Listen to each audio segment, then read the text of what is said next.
प्रशासनाच्या बेजबाबदार कारभाराचा फटका लातूरमधील एका गरीब शेतकरी कुटुंबाला बसलाय। देवणी तालुक्यामध्ये बोंबळी इथल्या गायकवाड दाम्पत्याचा बैल वीज पडून दगावल्यानंतर महिलेनं स्वतः खांद्यावर नांगर धरल्याची बापाचा खर्च द्यायचा का? यानंतर आता पशुसंवर्धन विभागानं त्यांना तातडीने एक बैल भेट दिला। मात्र हा बैल गंभीर आजारी असल्याचं समोर आलंय।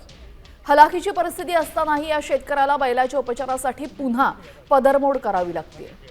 बापाचा खर्च द्यायचा का सांगा? तर महिलेवर नांगर ओढण्याची वेळ आली होती। त्यानंतर तातडीने त्यांना एक बैल देण्यात आला। मात्र हा बैल अतिशय आजारी असल्याचं समोर आलं आणि त्यामुळे त्यांना पदरमोड करत स्वतःच्या खर्चाने या बैलाला उपचारासाठी न्यावं लागलेलं आहे।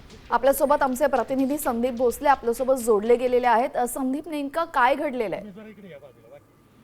नक्कीच खरं म्हणजे लातूरच्या देवणी तालुक्यातील बोंबळी येथील जे गायकवाड दाम्पत्य आहे, या शेतकरी दाम्पत्याचा बैल वीज पडून दगावला होता।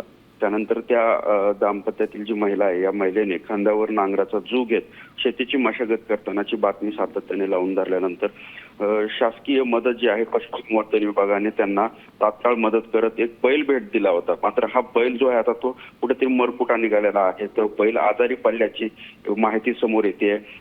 मशागतीसाठी तो बैल नांगराला झुंपल्यानंतर तो खाली बसतोय, त्यामुळे कुठेतरी हा बैल आजारी असल्यामुळे आता या शेतकऱ्याला पदरमोड या बैलाचा उपचार करावा लागण्याची वेळ या शेतकऱ्यावर आली। धन्यवाद संदीप, आपण दिलेल्या सविस्तर माहितीसाठी। तर तुम्ही पाहताय, जो बैल त्यांना मदत म्हणून दिला होता तो आजारी असल्याचं समजतंय आणि त्याचमुळे त्यांना या बैलाचा फारसा उपयोग होणं शक्य नाही। यासह स्वतःची पदरमोड घालून त्यांना याच्यावर उपचार करावे लागतात।